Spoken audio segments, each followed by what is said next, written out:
नमस्कार दोस्तों, आपका स्वागत है भूतिया मंजर चैनल पर। आज की कहानी आपको रातों की नींद हराम कर देगी।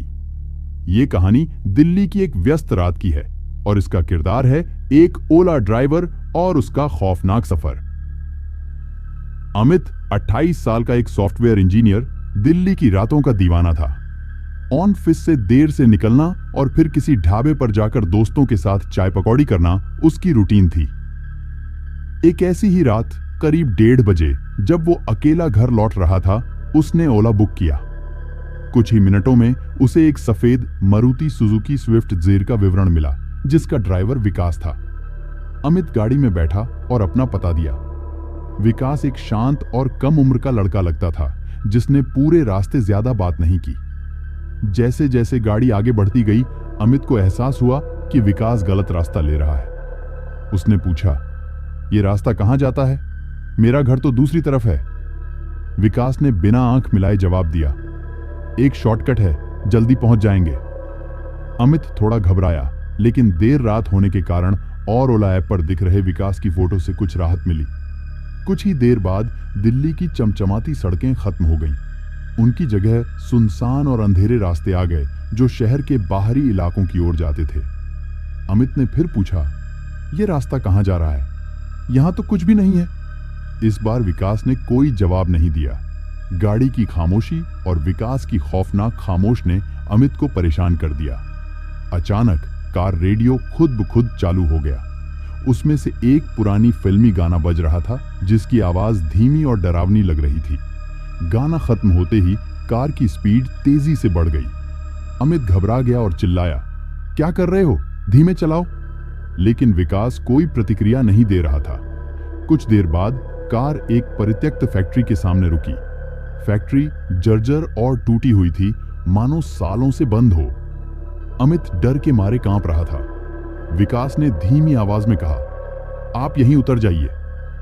डरते हुए अमित गाड़ी से बाहर निकलने ही वाला था कि उसने विकास को ध्यान से देखा। उसकी आंखें पूरी तरह सफेद हो चुकी थीं और उसके चेहरे पर एक भयानक सी मुस्कान थी।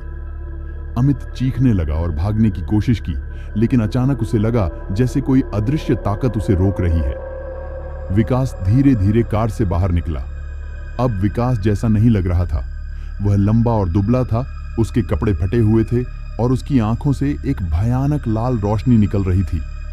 अमित अपनी जान बचाने के लिए जोर जोर से चिल्ला रहा था, लेकिन उसकी चीखें सुनने वाला कोई नहीं था। परित्यक्त फैक्ट्री के अंधेरे कोनों से अजीब सी आवाजें आने लगीं। अचानक अंधेरे से एक भयानक आवाज सुनाई दी, कहां भाग रहे हो अमित?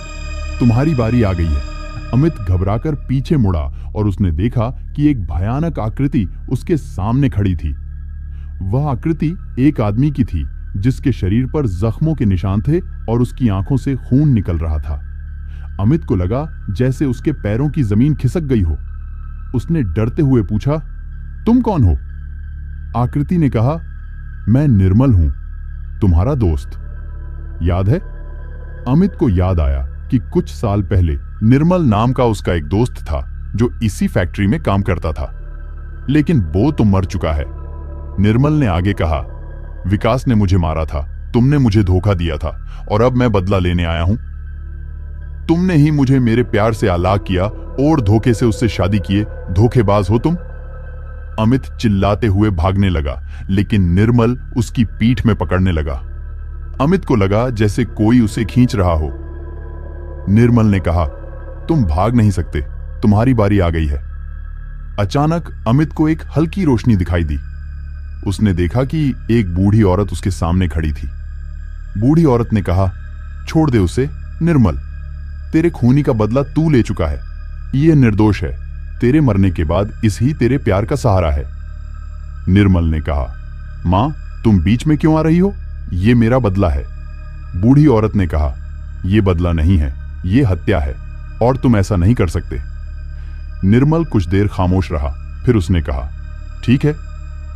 ये कहते हुए वो धीरे धीरे अंधेरे में घुलने लगा, मानो वो धुआं बन गया हो। बूढ़ी औरत ने अमित की तरफ देखा और कहा, बेटा भाग जाओ, यहां से जल्दी भाग जाओ। अमित को समझ नहीं आ रहा था कि क्या हो रहा है। वह औरत कौन थी? लेकिन वो जानता था कि उसे और देर नहीं करनी चाहिए। उसने एक आखिरी नजर उस औरत की तरफ डाली और फिर वहां से भाग निकला। अमित बिना रुके दौड़ता रहा।